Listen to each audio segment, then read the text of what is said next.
নমস্কাৰ, মই অৱস্থিত আছোঁ বৰপেটা জিলাৰ চেঙা সমষ্টিৰ বাগমাৰাচৰ গাঁও পঞ্চায়তৰ খণ্ড ১ নং বাগমাৰাচৰৰ দাৰাবাইছা গাঁৱত উপস্থিত আছোঁ। আজি আপোনালোকে দেখিবলৈ পাইছে নদীৰ যি কাল ৰূপ ধাৰণ কৰিছে ১ নং বাগমাৰাচৰৰ দাৰাবাইছা গাঁৱৰ যি গৰাখহনীয়াৰ সৃষ্টি হৈ নদীৰ যি কাল ৰূপ ধাৰণ কৰিছে। অনুৰোধ কৰিছোঁ কেমেৰা পাৰ্চনক দেখাবলৈ।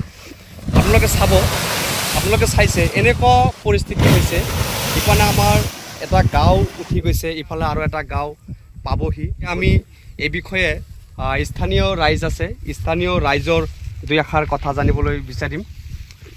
আমাৰ কেমেৰা পাৰ্চনক পোনে পোনে আহিবলৈ আহ্বান জনাইছোঁ। কি ক'ব নদীৰ যি গৰাখহনীয়াৰ সৃষ্টি হৈছে প্ৰতিৰোধ কৰাৰ বাবে আপোনালোকে কি স্থানীয় বিধায়ক আহ্বান কৰা নাছিল নেকি? স্থানীয় বিধায়কক আমি আহ্বান কৰিছোঁ। আমাৰ এইটো ১ নং বাগমাৰাচৰ চেঙা সমষ্টিৰ আমাৰ ইয়াত গৰাখহনীয়াত কাল ৰূপ ধাৰণ কৰিছে।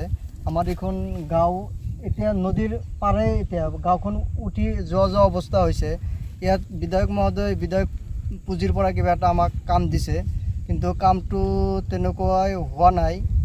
আমি ৰাইজৰ পৰা এইটো আহ্বান জনাইছোঁ। আচলতে মেইন জেগাখিনি এইখিনিয়ে ভাঙি আছে, কিন্তু কামটো আচলতে ইয়াত হ'ব লাগে, কিন্তু ইয়াত নহয়, কামটো এই পূবফালে হৈ আছে। তাত এনেকুৱা গৰাখহনীয়া হোৱা নাই, আমাৰ ইফালে বেছি হৈছে। কেইখনমান ঘৰ আছে, ইয়াত ঘৰখন উঠি যোৱা অৱস্থা হৈছে। এতিয়ালৈকে মেইন জেগা হ'ল এইখিনিতে বেছি গৰাখহনীয়া হৈ আছে। কামটো আচলতে এইখিনিৰ পৰা হ'ব লাগে। আমি বিধায়ক মহোদয়ৰ জৰিয়তে আমি এইখিনি আহ্বান জনাওঁ, কামখিনি গোটেইখিনিকে হ'ব লাগে, যাতে এইখিনিৰ পৰাও কামখিনি ষ্টাৰ্ট।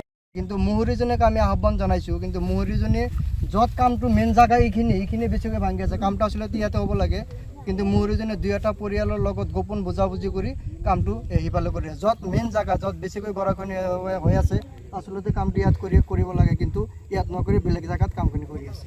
মানে কামখিনি কিমান টকাৰ আনুমানিক 50 লাখ টকাৰ কাম হৈছে। জিঅ' বেগ দিছে, কিন্তু জিঅ' বেগৰ মাটি ভৰাই আছে, কিন্তু জিঅ' বেগখন ফুলফিল কৰা নাই, হাফকৈ ভৰাই এই কামখিনি কৰি আছে। হয়, আপোনালোকে শুনিবলৈ পাইছে যে আমাৰ স্থানীয় বিধায়ক মহোদয়ে আমাৰ নদী প্ৰতিৰোধ কৰাৰ বাবে আমাক জিঅ' বেগৰ কাম দিছিল। যে এই বিষয়ে আমি কিছু আৰু ৰাইজৰ পৰা আমি আৰু মন্তব্য জানিব বিচাৰিম। আমি পোনে পোনে আহিবলৈ আহ্বান জনাইছোঁ। আচলতে বাগমাৰাচৰৰ ১ নং বাগমাৰাচৰৰ যি নদী প্ৰতিৰোধৰ কাম চলি আছে, নদী বান্ধৰ কাম চলি আছে, এই বিষয়ে আচলতে কি ক'ব? হয়, ১ নং বাগমাৰাচৰ যিটো নদী বান্ধৰ কাম চলি আছে, সেই কামটোত আজি আমি স্থানীয় কেইজনমান যুৱকে আহিছিলোঁ কামটো চাবৰ কাৰণে। আহি চালোঁ যে গোটেই অঞ্চল যদি মানে গৰাখহনীয়া চলি আছে, কিন্তু যিটো মেইন ঠাই য'ত কাম হ'ব লাগিছিলে তাততো ষ্টাৰ্ট কৰা নাই। মানে কিবা এটা সেই মহৰীজনে বা যিজন এছ' আছে, এছ'জনে কেইজনৰ মানুহৰ লগত ইয়াৰ স্থানীয় কেইজন মানে ঘৰৰ ভঙা ঠাইৰ ওচৰৰে ২-৩ ঘৰ মানুহৰ পৰা মানে মানুহৰ লগত কিবা গোপন বুজাবুজি কৰি তেওঁলোকৰ যিটো মানে কিছু ব্যক্তিগত স্বাৰ্থৰ কাৰণে তাৰ পৰা আৰম্ভ কৰিছে। ঠিকে আছে, আৰম্ভ কৰিছে, ভাল কথা, কিন্তু তাতে যি দুৰ্নীতি চলি আছে, যিটো জিঅ' বেগ দিছে, সেই জিঅ' বেগটো মানে ফুলকৈ ভৰ্তি কৰি দিব লাগে, বা বেলেগ ঠাইৰ পৰা বালি লৈ আহি সেই বস্তাটো ভৰাই তাত দিব লাগে, যাতে গৰাখহনীয়া ৰোধ হয়। কিন্তু আমি দেখা পাইছোঁ যে সেই ঠাইটোত য'ত জিঅ' বেগবিলাক মাৰিব, সেইটো ঠাইৰ পৰা পাৰ কাটি বস্তাত ভৰাই আছে, তথাপি সেই বস্তাটো ফুল নকৰে, থাপ কৰি পেলাই দিয়ে। আকৌ তাৰ পৰা উঠাই আৰু আধা কি কৰে, যিটো মেইন ঠাই আপোনালোকে চাইছে, আমাৰ অলপ আগতে আপোনালোকে দেখাইছে, যিটো ঠাই য'ত মানে গৰাখহনীয়া তীব্ৰভাৱে মানে খহনীয়া চলি আছে, তাৰ পৰাই তেওঁলোকে নাও লৈ আহি তাৰ পৰা মাটি উঠায় আৰু সেইটো ঠাইলৈ গৈ বস্তাত ভৰাই তাত দিয়ে। গতিকে এনেকুৱাকৈ কাম কৰিলে মই ভাবোঁ 10% কোনো ধৰণৰ উপকাৰ নহয়, বৰঞ্চ যিখিনি ঠাই ভাঙি আছে তাৰ পৰা আকৌ বেছিকৈ ভাঙিব, তাৰ পৰা মাটি উঠাই আছে তেওঁলোকে। গতিকে আমি বিভাগীয় কৰ্তৃপক্ষৰ লগতে বিধায়ক মহোদয়ৰ দৃষ্টিগোচৰ কৰিছোঁ যে অতি সোনকালে যাতে কামটো উচিত তদন্ত কৰি ভালকৈ যাতে কামটো কৰে, আকৌ এই গোটেই অঞ্চলটো যাতে গৰাখহনীয়াৰ পৰা প্ৰতিৰোধ পায়, তাৰ কাৰণে কিবা এটা ব্যৱস্থা কৰে। এই বিষয়ে কিবা চৰকাৰীভাৱে মানুহ নিয়োগ কৰিছে নাই? চৰকাৰীভাৱে কোনো ধৰণৰ উচ্চপদস্থ কোনো বিষয়া নাই।